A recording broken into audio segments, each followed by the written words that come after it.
And I want to say thank you to everybody for joining us tonight. We are having our discussion about Mary Lincoln's evil, quote, quote, stepmother and her angel mother.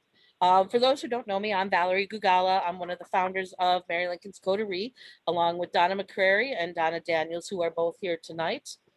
And our other admin for the Facebook group and helps us out with things is Darren, who is just joining the meeting. We don't see his picture yet. Um, and tonight we have a wonderful special guest. We have Jon Coleman. Jon, I'm on vacation, so I'm blanking on your title. So can you tell us what your title is, please? Sure. So I'm Dr. Jon Coleman. I'm a historian, and I am the curator and the assistant executive director of the Mary Todd Lincoln House in Lexington, Kentucky. Thank you, and I apologize. Oh, no, you're fine. You're fine. I can understand. Hey, Uh, I'm here, you know. I forget what it is. Yeah. So, I don't necessarily really want to put you on the spot, Jon, but then again, I do to kind of lead off our discussion about these two women. Could you give us a little background on them, maybe, or?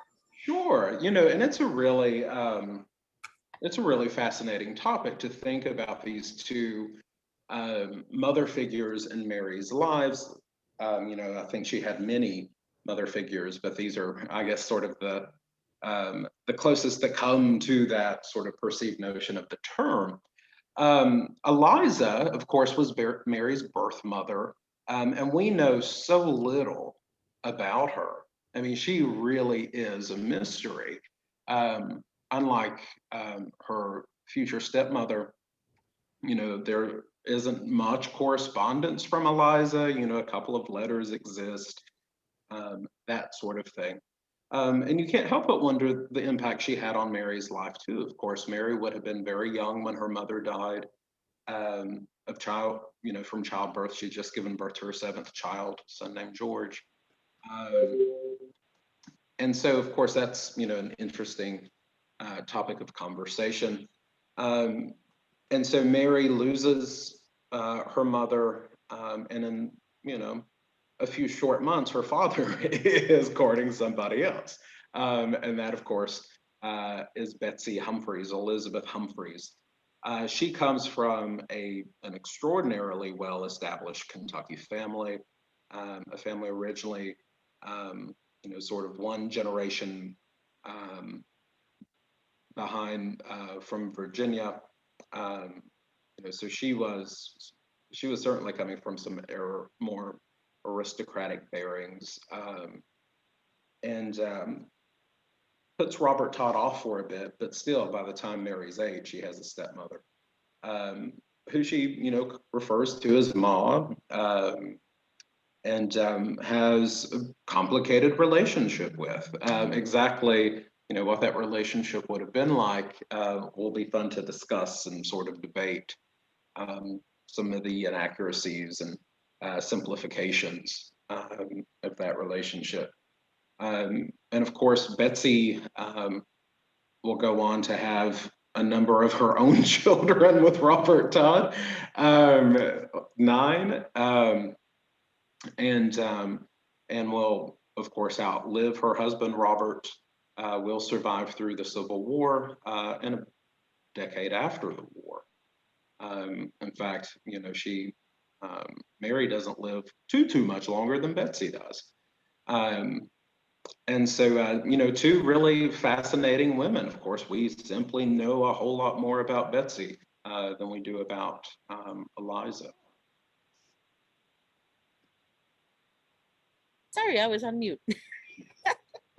That's true that, yeah, we know a lot more about Betsy. Yeah, and there's no photographs of Eliza, right? She died before that. Right. There are, correct. There are no photographs of Eliza. There are no known images of Eliza.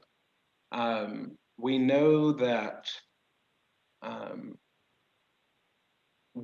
some, you know, some folks that would have occupied Robert and Eliza's social class would have had images made, miniature portraits, things like that. Well, in fact, we have one of Betsy when she's a young woman, done by a traveling miniature portrait painter who actually I think was from Greenville, Tennessee, or close to it. He spent a lot of time in Tennessee. His name was Dodge. But as far as we know, no image of Eliza was created or exists. It would be nice, of course, to know what Eliza looked like. And as far as I know, when it comes to sort of surviving material, it's also debatable, like who would have, of course, what survives to us, what might have existed that we simply have lost. One of the reasons why we know so much about Betsy and what material the Mary Todd Lincoln House holds related to Betsy is because of Emily, her daughter, and Emily lived forever and Emily stayed in Lexington. So this stuff stayed. It could be curious. What did Elizabeth Todd Edwards, did she have things? Of course, she would have very much remembered her birth mother in ways that Mary never could have been able to. And so did things collect in Elizabeth's hands that have just, disappeared through time? But I've always been very curious about that. Yeah. Especially when it comes to Eliza. There very well could be things that exist out there that we simply don't know about. In fact, that has been the case. So I have pulled out a few special things to show you all while we're here. Oh, yeah. Great. And one of the things that we found here at Helm Place, very interesting little document. And it is actually signed by Elizabeth Parker. And so that would have been Mary's maternal grandmother. And it gives permission for Robert to marry Mary Eliza. Wow. So it's one of the few things that we have, that even sort of mention that relationship. Wow. Yeah. That's cool. And so it's really neat. Exactly how it ended up, in a drawer at Helm Place is questionable. My guess would be William Townsend. Yeah. I have a feeling that perhaps, yes, William Townsend may have been going through the county clerk's office and saw this and took it. We know he did. That would be my. We know he did. But it So said, what did it say? I couldn't read it. yeah, it said, and it's all in Elizabeth Parker's handwriting. The clerk of Fayette County is hereby authorized to give license to Robert S. Todd on his application to marry Eliza Ann Parker, for whom I am guardian, given under my hand this 26th of November, 1812, Elizabeth Parker. So the Parkers, Robert Parker and Elizabeth Parker, had a very large plot of land on Short Street, a number of children besides Eliza, very early settlers in central Kentucky. Robert Parker dies fairly young. And then Elizabeth Parker goes on, of course, to live forever. She passed away in 1850.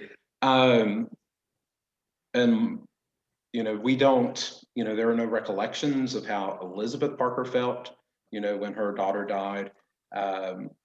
No sort of recollections about what she thought about Robert. There may, her son-in-law, there must have been some sort of closeness or warmness there.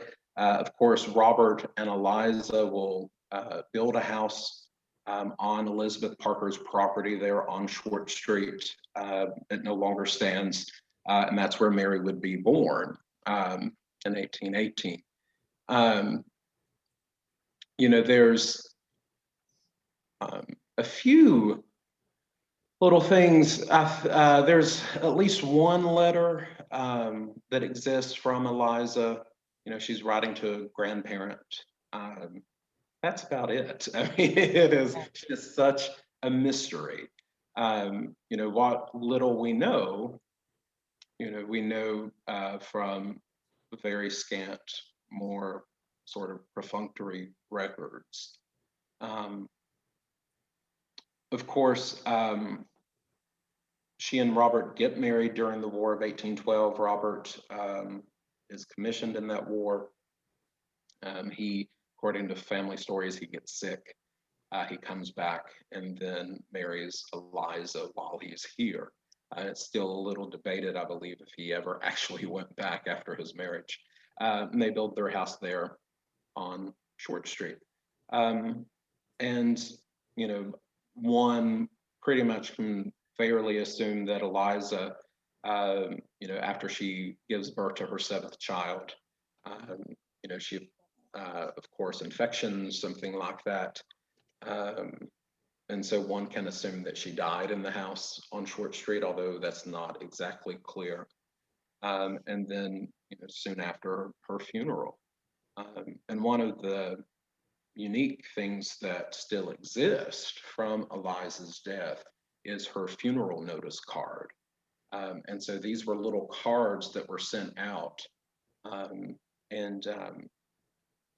to family, friends, that sort of thing, to alert people of the death, to alert people of the funeral. And so that was actually saved by a man named Cyrus Parker Jones, who was enslaved by Elizabeth Parker. And so he simply kept an album of these. And so Eliza's death notice is in there, several Todd members, and eventually Robert Smith Todd, Mary's father, when he dies in 1849, his death notice is in that little journal too. Wow. Wow. Those are the ones called Duff's funeral notices, correct? Right. They have recently renamed that collection. But really?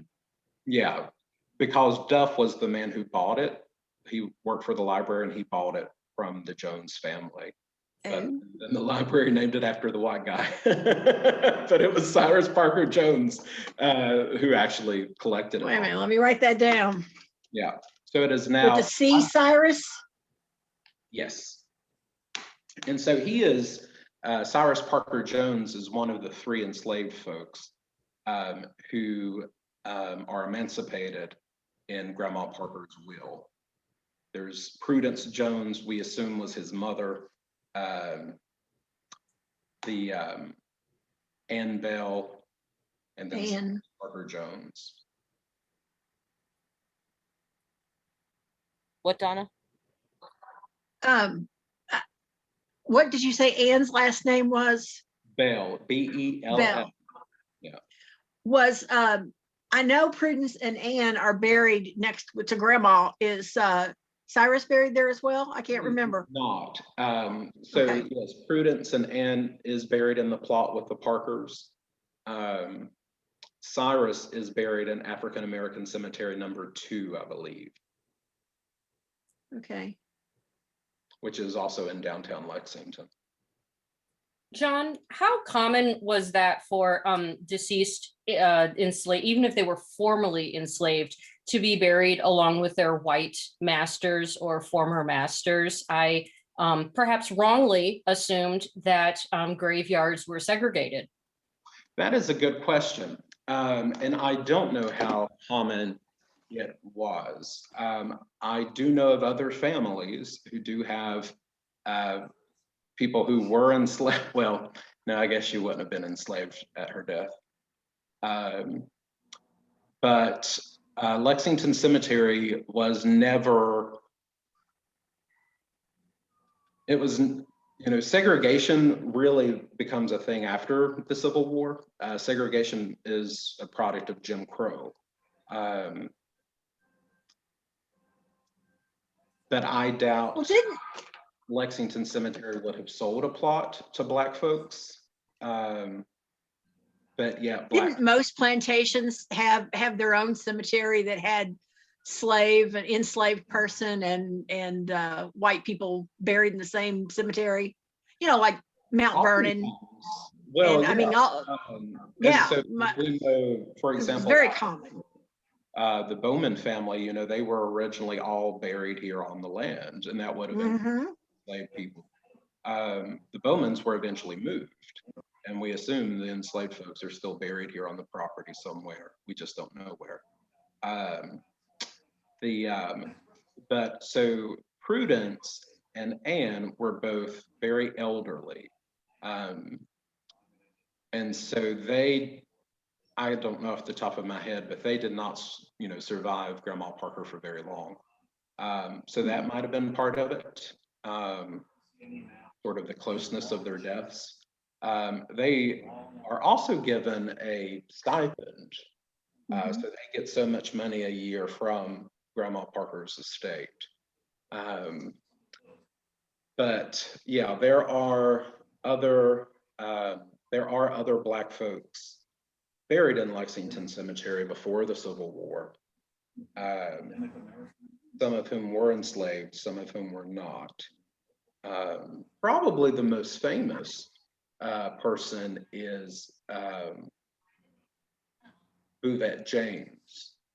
So Buvette James was enslaved by the Hunt Morgan family. She was originally born in Virginia, and she was famously sort of the nurse of the children of the Hunt Morgan family. And she does survive the war. She dies, I believe, in 1870. It might be 75, I'm not sure.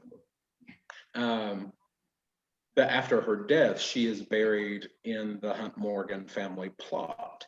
And what's fascinating about that plot is, sort of the mom and the dad are buried in the center, and their kids are buried in circles, sort of these concentric circles around, the original John Wesley Hunt and his wife. And so Buvette James is in that plot, but she is not within those concentric circles. So she's very easy to find within that plot because she sticks out. And that's, there's a lot sort of going on there and how that happened. But Prudence and Anne ending up in Grandma Parker's plot, it's a mystery. I don't know how that happened. It was in her will, wasn't it? I don't know if it's in her will that they get a plot. They definitely do get a pension, like they get money from her estate, but I'm not sure. It's been a long time since I looked at her will. Right. I mean, it's been same here. I have a copy. And of course, Can we look it up? Lincoln was famously involved in settling that estate. He would have been aware of Prudence and Anne. All right. So sadly, we don't have much that we can say about Eliza. Right. We don't even have any descriptions of her physically, do we? No, not that I'm aware of. So, yeah. So we don't even know if Mary looked like her. Right. There are little things that exist, that sort of give you this sort of hint of what Eliza might have been like. For example, there is a fork that survived, and we have what we know as Betsy and Robert's silver. They talk a lot about it, and it's all made by the same maker, that sort of thing.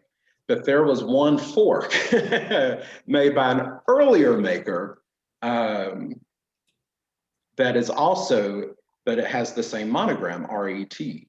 And you can't help but wonder, is that E for Eliza as opposed to Elizabeth? And so, just these little, things that exist. Something that would be very intriguing, most of the Todd libraries still exist.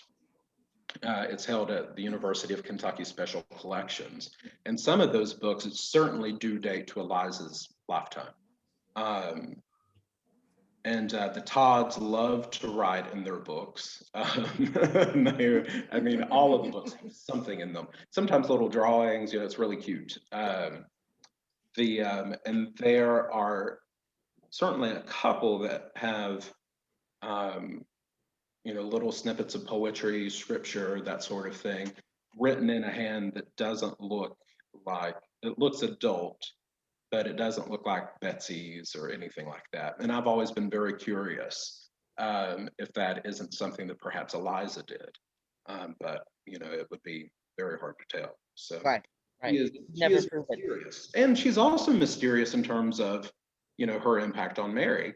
As far as I know, I don't think there are any surviving records where Mary writes about her birth mother, where she talks about her. Yeah, I can't think of anything. Yeah, I don't think they, Yeah. So yeah, we don't even know what Mary was very young. right. So, and we don't have anything surviving that Elizabeth would have written about her or anything, right? Yeah, that's true. Like, I don't know of, Elizabeth ever mentioning her. But it would be curious, Emily Todd Helm did a whole lot of genealogy stuff, family stuff, but there are also records that Elizabeth did it, Elizabeth Todd Edwards. But those papers do not seem to have survived, or if they have survived, have not made it to a public collection. Because we know things. Well, one, we know she sent letters to Emily, saying, hey, you've got the family Bible. Is this correct? She's Right. obviously doing some genealogy stuff. But who knows? Does anybody have any questions about Eliza before? I mean, there's not much to say, but so Betsy, the evil stepmother, and I Oh, say wait a minute. I want to ask, I want to get John's opinion on sorry. something on Eliza. Go ahead, sorry. It's okay. When Eliza gave birth to George, I'm going to assume that Mary was sent and the other children were sent to Grandma Parker's house. Right. But is there any evidence that maybe they went to the name just left me, Aunt Elizabeth Carr, or one of the other sisters? Is there anything that specifically indicates where the children were? No, I've Because never. I'm not aware of anything. No, I'm not aware of anything either. I know several biographers sort of talk about that incident, like what can we kind of assume or imagine would have happened during that, and would it have been, it no doubt would have been a time in Mary's life where she, when she's 6, so she's aware that something is happening, something bad is happening. No doubt she's aware of the absence of her mother. They had a very different relationship with death and the way that they talked about death. So I'm sure she probably would have very clearly have known her mother had died, although, would she have been able to grasp exactly what that meant? But I'm thinking more of the childbirth. I would have a hard time believing they would have been in that house while she was dying. I have a hard time believing she would have been in the house when that time came for the baby to be born. Right. Yeah. Because I mean, in my family history, when it came that time, the children were sent somewhere. So they didn't hear. And that wasn't a huge house either. It was big for the time, but it wasn't massive, and it wasn't as large as what the Mary Todd Lincoln House is now. But yeah, I would assume that Mary would not have physically have been present. Yeah. Okay, anybody have anything else? All right, so Betsy Todd. So what do we know about her, or what would you say about Betsy Todd? Give us something, describe her, I guess. What would I say about Betsy Todd? Betsy is one of those folks where I feel like I often do have to defend her, but at the same time, I don't think I like her either. Well, then maybe the wicked shouldn't be in court. I'm like, yeah, I wouldn't have wanted to live under her roof either, but come on, like she gets a little bit of a You don't have to like someone necessarily to come to their defense if they're Right. being. Well, and to be honest, most of the conversation, it was so funny because there was, they were doing this little sort of young Mary opera, and a sort of this little musical thing. And so they had already written the script, they had already cast the players, and then they wanted to come over and, talk about Mary. And so the character playing Mary, the character playing Betsy. And in the musical, Betsy slaps Mary. And that cracked me up so much. Because I just couldn't imagine it. Like it was so, the figure from Cinderella that you used, it was so very much that. This like I can't imagine Betsy. In some ways, I can't imagine Betsy ever caring enough about Mary to slap her. Betsy had a lot on her plate. And it was always, so it's always these, and this is true with all Lincoln history. These stories get simplified into tropes, into well-known narratives. Mary herself is this, she becomes, to sort of heighten the greatness of Lincoln, she herself becomes, this shrew. Not only did, Lincoln have to save the nation, he had this crazy wife at home. This would have been like in 2018. It only occurred once, as far as I know. It wasn't even video. I didn't even see John, it. I've got to interrupt you. I'm sorry. I've got to interrupt you and tell you a real quick story. When my manuscript went to the editor for proofing, I had the question in it, was Mary Lincoln a shrew? And they almost made me take it out. But they made me define it, because according to my editor, the modern reader does not know what that word means. Yeah, I would say that's probably that's probably a good edit. Yeah, but you're a lot younger than me. I might just have to send her to this. Because well, Dr. Jon Coleman used it. And so that's one of the things we do at the Mary Todd Lincoln House all the time. It's a way more complicated story. And Betsy suffers from the same thing. She gets flattened out into an evil stepmother.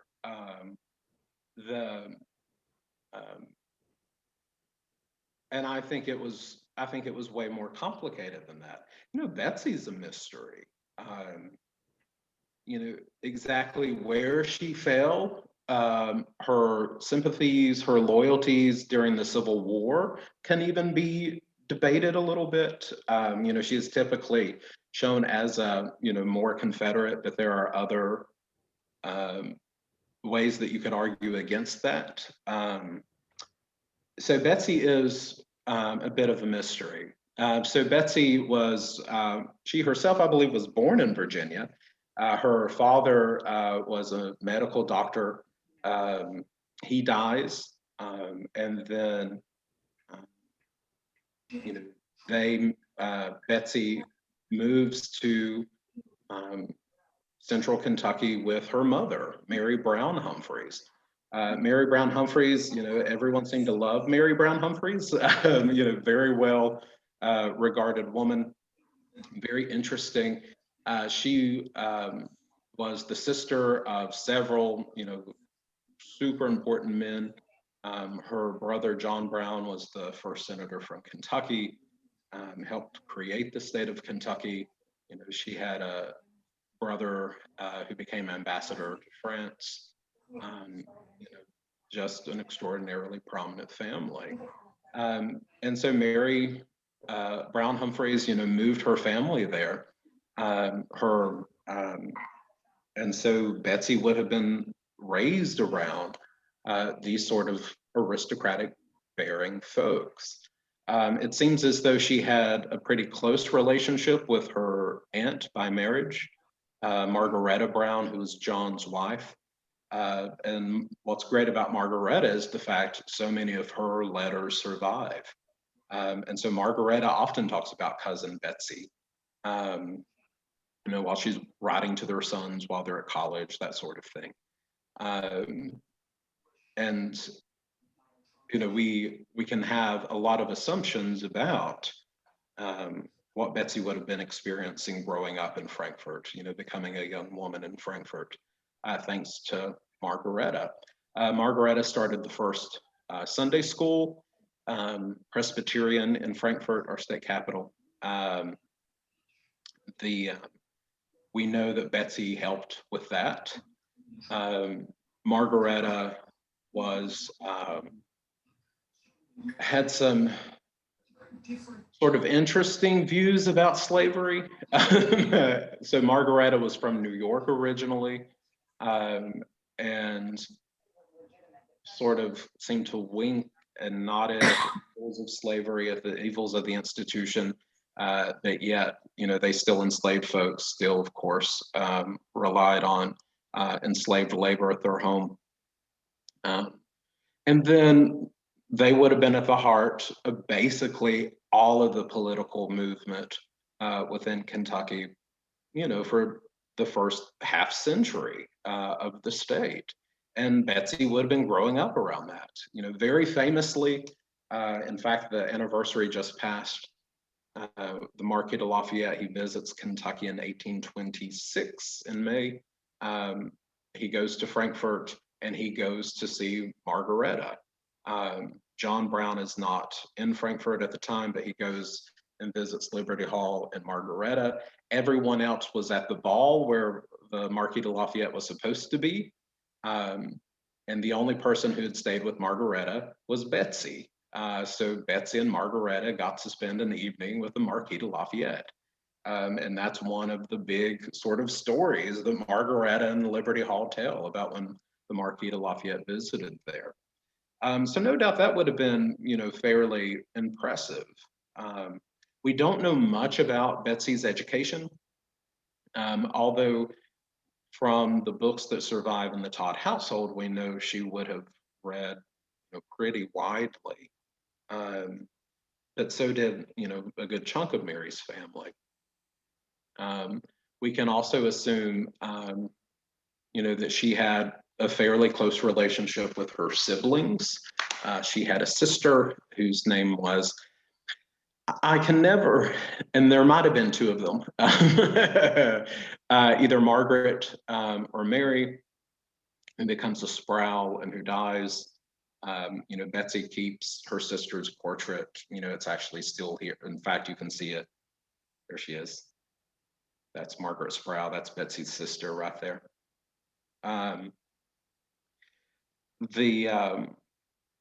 She had a brother who, especially after her husband Robert died, would become a, you know, really help her with her estate. So she would have been, you know, a very fine catch. There seems to be a whole lot of debate about this, sort of, you know, why was Betsy an old maid? You know, why did Robert want to marry her? There are some sort of courting letters that are left, and they are not romantic in the least, but would they have been anyway? And was she even an old maid? We don't know. We don't know when Betsy was born. She's very good at hiding that.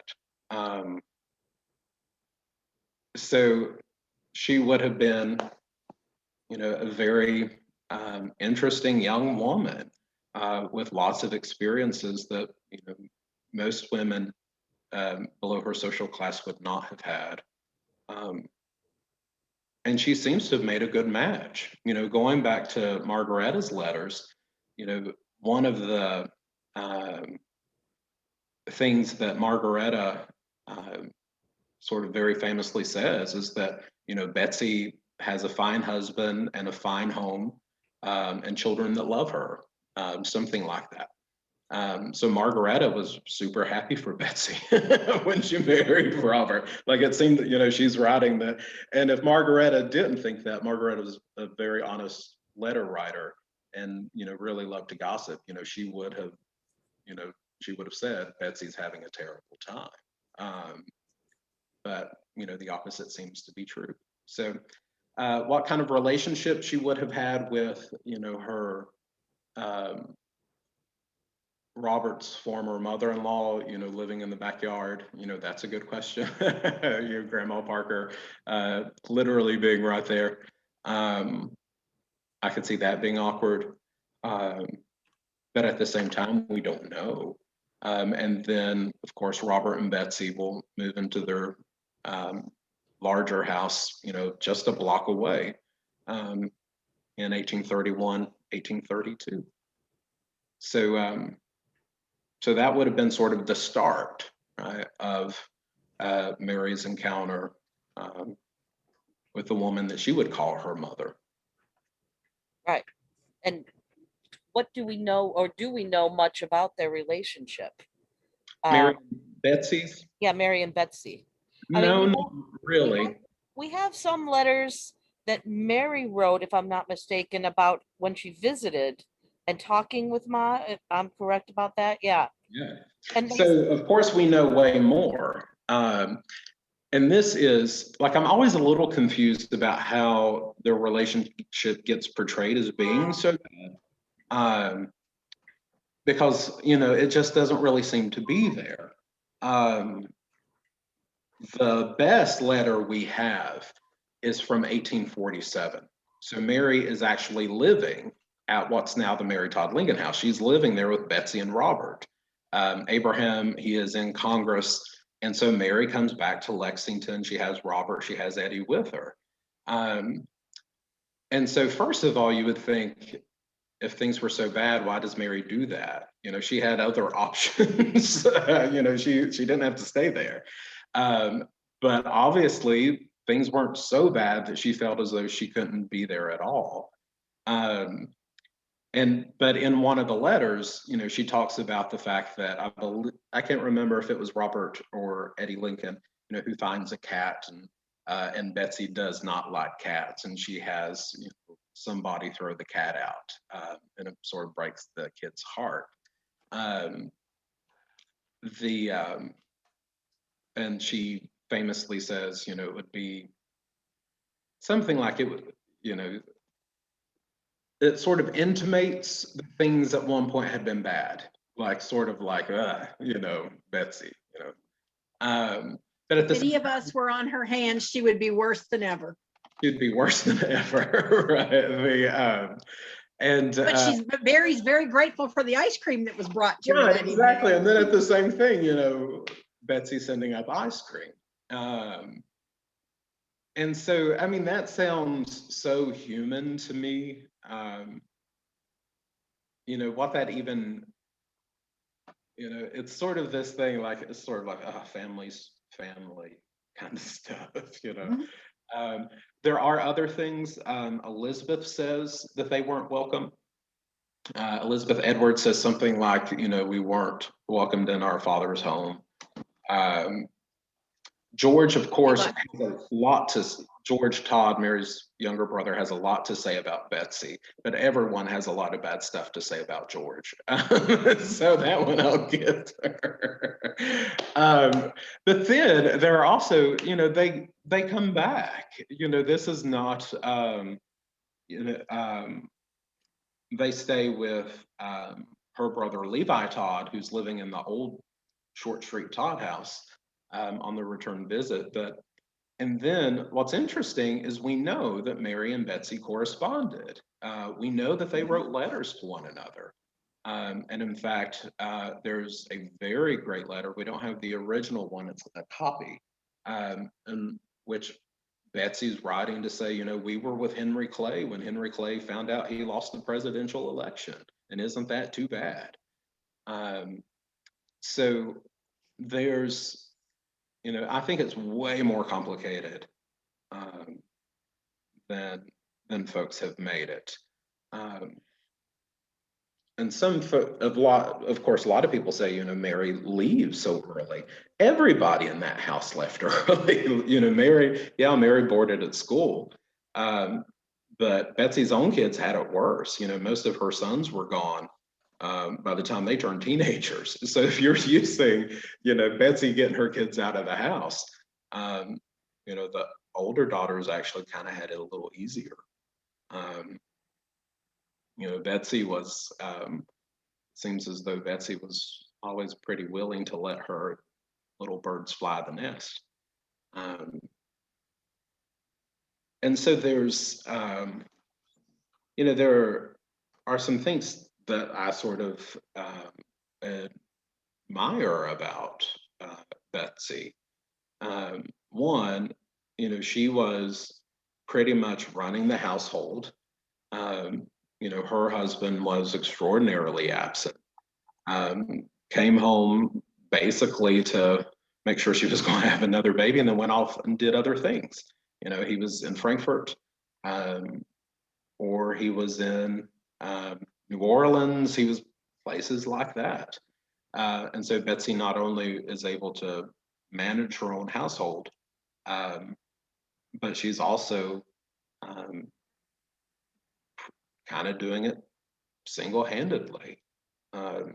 We also know that she had some sort of social grace, that she liked groups of people. We know that she liked to entertain folks. There's a German lawyer who was going to Transylvania University talking about going to the Todds to for one of their midnight suppers. And in fact, one of the other artifacts that I have out is this. So it is a little hand invitation written by Betsy to come over to the Todds. So Mrs. R.S. Todd's compliments for Wednesday afternoon, March 26th at 4:00.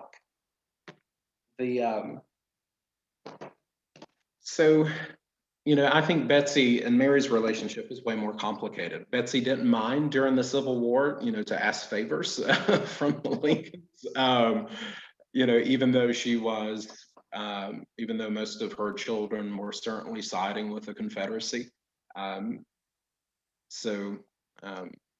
Way more, like all human relationships, way more complicated than how the story is usually told.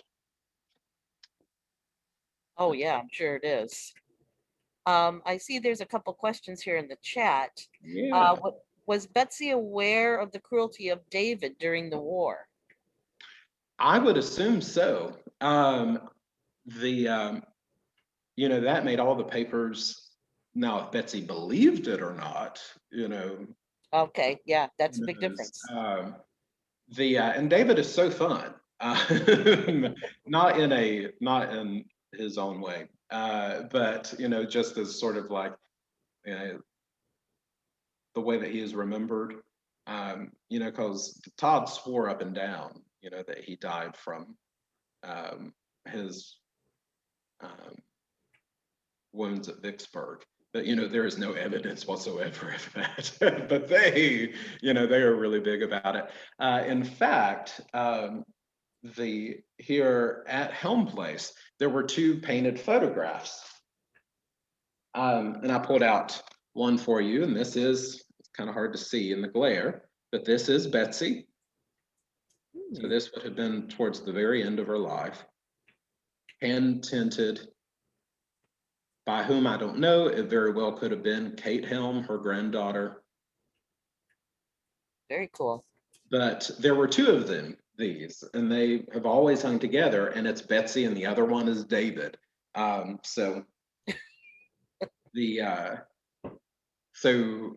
we know that Betsy travels a lot during the war. She goes down to Selma too with a lot of her biological children, her full children.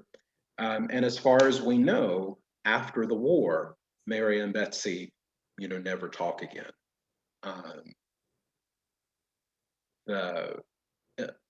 When Emily Todd Helm is widowed, she and Betsy will live together until Betsy dies in Madison, Indiana. But as far as we know, there was never any communication. But there also doesn't seem to have been any communication with any of the older Todd kids. You know, I'm not aware of Elizabeth or Anne or Frances, you know, ever corresponding with Betsy either. So, Yeah, I've But never part of heard. that might be because we don't have any of the correspondence from Frances or Anne, right. and we Yeah. have very little from Elizabeth. Yeah. So, I mean, it could have happened. You know, there were obviously connections that were kept between the siblings from both mothers, but we just don't know. Betsy, we do have Betsy's will. Um, you know, Betsy doesn't leave anything. She doesn't mention any of her stepchildren, nor does she mention, you know, any of like her step grandchildren, for example. Um, but she also doesn't mention some of her own kids, so that might be, you know, that might have just been Betsy. Well, Let's some see. of them were dead. Yeah, a number of them would have predeceased Betsy. Yeah. Yeah. Let's see. Do we know if Betsy had any other marriage proposals? No, I don't know if she did or not. Somebody also asked, which might be higher up in the chat that you didn't see, did Betsy ever write anything about being forced to sell her city house and move to the country after George sued her after Robert's death? You know, that is one of the times where we really hear a lot from Betsy. You know, there's so much legal paperwork created around that 1849 lawsuit. And so, you know, terrible for them, but great for us. Um, and that is a very interesting sort of contentious Betsy, I think, that we see in those records. You know, it shows how smart she could be, that she was a wheeler and a dealer. Um, the being forced to sell the house, all of that was actually from the record Betsy's idea. Betsy's the one who's like, let's liquidate it. You know, so I don't know if we could actually say that the sale was forced. Um, the But Betsy definitely goes toe to toe with George. You know, she just doesn't. You know, she doesn't take it down line.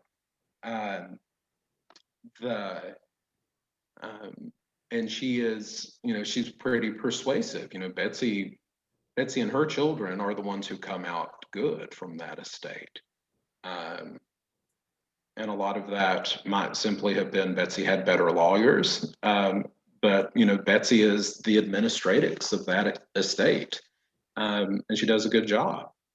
So of course, George starts the suit, but the really big suit is the one that Betsy brings. Betsy countersues. Um, and she makes a good point. You know, she was like, people like Mary, Robert had given them all kinds of money, you know, but I have these little kids, you know, and Robert's dead. Who's going to educate them? Right? And so they have to parse out, you know, what Robert had already given them of their estate and what he paid for their education, that sort of thing. And then Betsy was also really good at making sure what was hers was hers. So we know a tremendous amount, you know, so as a museum curator, it's super fun to, when there are physical objects, material objects that they talk about, you know, the reason we know so much about the Todd silver is because Betsy makes these depositions. You know, Robert gave this picture to me for Christmas. This tea set came from when my uncle sold land, and Robert sent someone to, you know, buy me a tea set with that money. That was my money. And so, you know, and that silver still exists. Like we know where it is. A good chunk of it is now at the Mary Todd Lincoln House. And we know so much about it because of Betsy, you know, going around collecting her depositions. And then we also know so much about the enslaved folks at the Todd House, thanks to those lawsuits, because of course, to them, those people were property. And so Betsy is very clear that those people, that what she, you know, considering those human beings as her property, you know, was coming from, you know, her mother.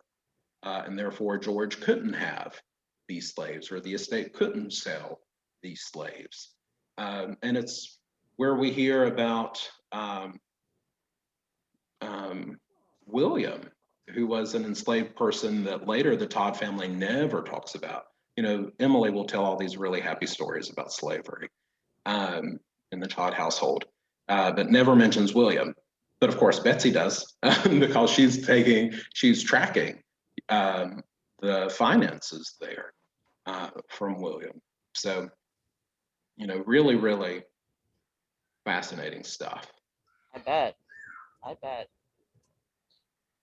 What comments or questions does anybody have? You can unmute yourself if you want to, or you can type it in the chat if you'd rather, but it's always And good while to have you're doing discussion. that, the one about Levi and the Short Street house, when the Lincolns come back after Mary's father died, Uh-huh. they stay with Levi in the Todd house. So Levi Todd, the oldest brother, is living in the old Todd house on Short Street.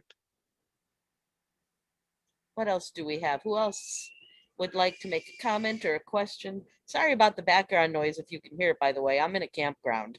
So so there's a little bit of background noise every once in a while. So sorry about that. But please unmute yourselves, chime in. Donna, do you have anything that you want to chime in Yeah, about? John, as a historian, how do you deal with some of the false stories, and we know they're false stories that are told about Betsy? And the one that comes to mind is Betsy called Mary the right limb of Satan lopping down the road to destruction. Right. You know, Yeah. so how just I think that'd be an interesting topic. Right. Well, mostly, How do you deal with that? you know, there are very few people who are going to know that specific story. You know, what people typically, if they come in and they know about Betsy, you know, what they typically know is sort of like the broader stuff. Oh, Mary hated her stepmother, that sort of thing. Mary and her stepmother had a bad relationship. You know, they won't know the specifics. But if you go to the Lincoln Museum, you know, when they do the Mary Lincoln exhibit, there is an audio of someone reading that story Yeah. and saying, well, Elizabeth Humphrey said. Yeah. Oh, goodness. So, But yeah. and some of it is just, you know, people get their stories mixed up. You know, it's like inaccuracies, they happen. But the broader, you know, what's the broader sort of public narrative that's out there, and how do we complicate it? You know, and a lot of it, especially with Betsy, I think just, and this is true with Mary too, it just simply comes down to misogyny. You know, sort of simplistic stories about women. You know, would I have wanted to, you know, spend a few months living under Betsy's roof? Probably not. But at the same time, you know, sort of giving grace, or sort of, you know, allowing for the humanness of these relationships. And there are definitely, and I'm sure this is true for you, like if you were to, you know, sort of peer in at, you know, a text message or an instant message, something like that, that I sent about a family member at a specific point of time, you would be like, oh, wow, John really hates them, right? But you're only seeing that little part. And that's true of what, you know, we have in this situation here. You know, all we really have are just little bits, little parts. And some of those little parts, we don't even know what they mean. You know, Mary famously told Herndon that her home was a school. She lived at Charlotte Mantel's, and you know that is often sort of interpreted as a her saying that, you know, my childhood was a terrible time, but she's also saying that you know, that specific quote, you know, what she's really saying is the only time I have ever been happy is with Abraham Lincoln. Everything before that was terrible. Everything since that has been horrible. You know, he was the joy of my life. So was she, you know, in the moment really feeling like it was that terrible? Who knows? Now see, my take on that letter where she wrote to her cousin saying, my childhood was so desolate. When you read that whole letter, you have to keep in mind, one, that she's writing to a cousin whom she was very close to, and she's begging this woman to come see her. So, you know, it's like, my childhood was terrible. You know this, come see me. You know, it was Yeah. emotional manipulation. But there is, yeah, so Betsy is a perfect example of some of the broader things that we deal with, you know, talking about Mary, you know, every day. So it's in some ways it's a little microcosm of, you know, what all historians have to do. And I'm also really curious because Betsy and Emily, okay, so, you know, during the war, after the war, Betsy is with Emily, Mm-hmm. you know, for most of it. And then after the war, she's constantly with her. Why Madison, Indiana? Why Yankee Town? Yeah. Because she did write a letter to somebody in the family talking about how all the people she knew in Madison, they were like trying to convince her to be a Yankee, and she's trying to convince them that their cause was right. And I can't remember who she wrote that letter to, but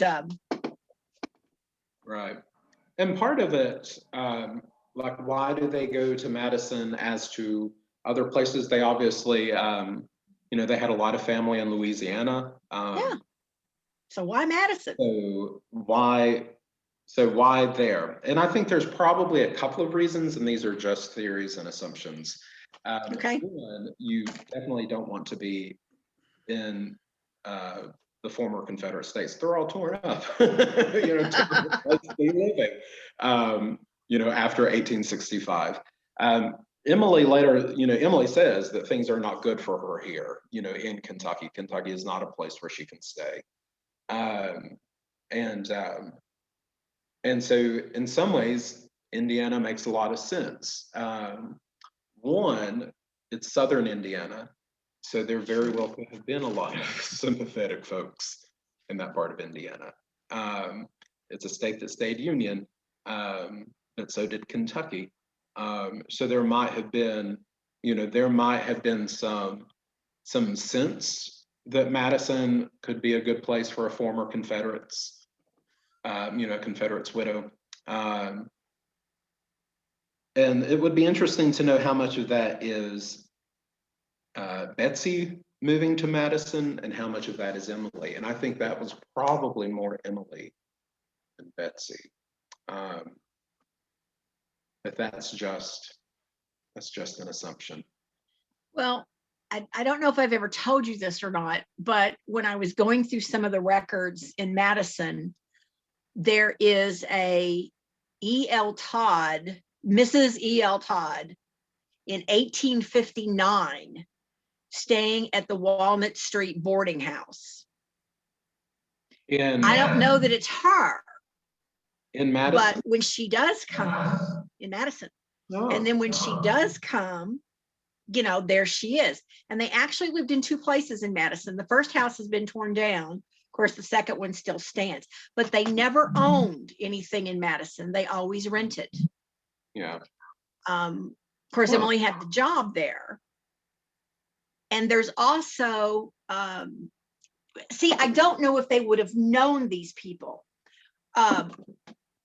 Robert had family in Madison, but his first cousin, Owen Kentucky Todd. But I've not been able to find anything that they actually knew him or his family. And then Betsy's, somebody from the Frankfort Presbyterian Church, Mrs. Love. I think that letter is in UK. There's a letter somebody wrote about, maybe it's not there, maybe it's somewhere else. But anyway, Mrs. Love knew Betsy, either was in the same Sunday school class or was the Sunday school teacher. I don't remember. She ends up in Madison. Oh. So, it's not like Betsy and Emily, the only Kentuckians there, but I just can't pinpoint the main reason why. Right. And yeah, it's a very curious thing. Like I find it hard that they would move to Madison without knowing someone, like without having a personal connection there. But and it could be, Emily had lived forever in Louisville by that point. So, there could be some before the war, living there with Ben. So maybe there are some sorts of connections there. We know that they own that land in Western Kentucky, and they actually Mary's brother, her half brother Alex, had been sent out there with Cheney before one of their enslaved cook before the war. So there are like there are ways that they're moving, that sort of way west, but yeah, I really don't know. What's been fun though is here at Helm Place, like moving out pieces of furniture, and some of them have Madison, Indiana, little stickers on the back, little pieces of paper that have been glued on that I assume are shipping instructions. But I don't know. There's a lot of furniture made in Madison too. yeah, well, these are like handwritten, like. Oh, okay. Yeah, they're not. I would assume manufacturers. They seem to be, like this was on a train sometime and being shipped up to Madison. I don't know. Emily had a business, I would call it a business card created in Madison. And it's one of those famous pictures of her, the one with the little black sheer up at the top. And the original to that still hangs in where she lived in Madison. Have you seen it? I have seen it. Yeah. Isn't that cool? I haven't seen it in person, but the couple that owns that house was in touch, years ago, it seemed. Yeah. I don't know who owns it now, but they basically gutted everything except for the parlor. Excuse me. It's okay.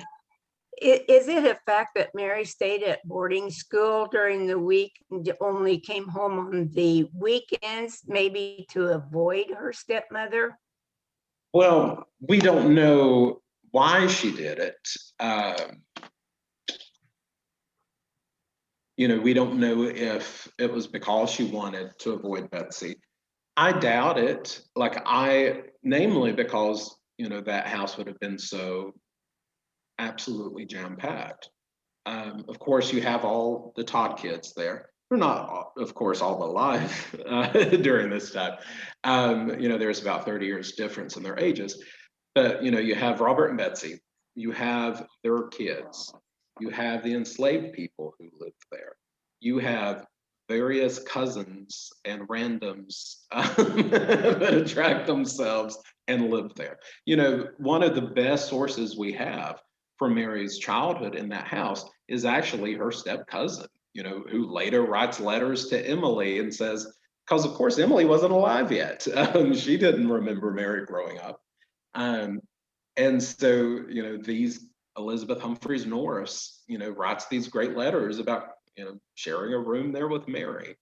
And there were others. I mentioned the Sprouse, they die very young and their kids come and live with Aunt Betsy. So Mary grew up with them too. So it just would have been such a busy house. So I think part of it is simply getting rid of kids. Like I said, the best example are really the boys. The sons are out, and I mean not only out, I mean like gone by the time they're teenagers. They are almost all sent away to school. The only one that sort of stays around is George. And that might simply be because of convenience. George was at Transylvania Medical School, which would have been just a couple of blocks away. But we know some of their boys, Sam, for example, was sent down to Louisiana. He had, a relative, cousin, uncle, something like that on Betsy's side. And so they sent him down to farm with that relative. And of course, that's where Sam is when the Civil War begins. And so I can't see that Mary just stays there because she doesn't like Betsy. I think that was just sort of the expected, this is what we do. You know, we just don't stay home.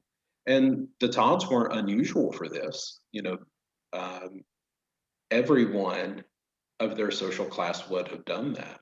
Mhm. You know, very different ideas about what a household is supposed to look like, very different ideas about child rearing. And so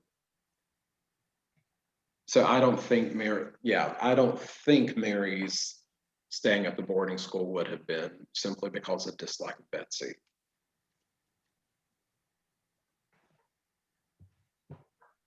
Very interesting. What else does anybody have? Comments, questions, um, anything else from anybody? Because it's been very interesting so far. I have to say, John, you are a wealth of information.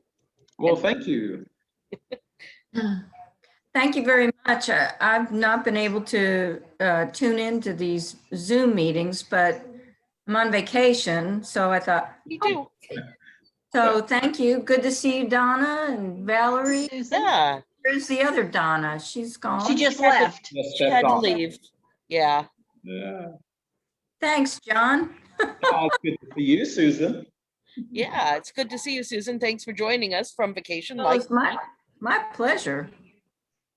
Does anybody else have any other comments? Because we are at 8:15 and I don't want to impose on John's time too much because we do appreciate him joining us.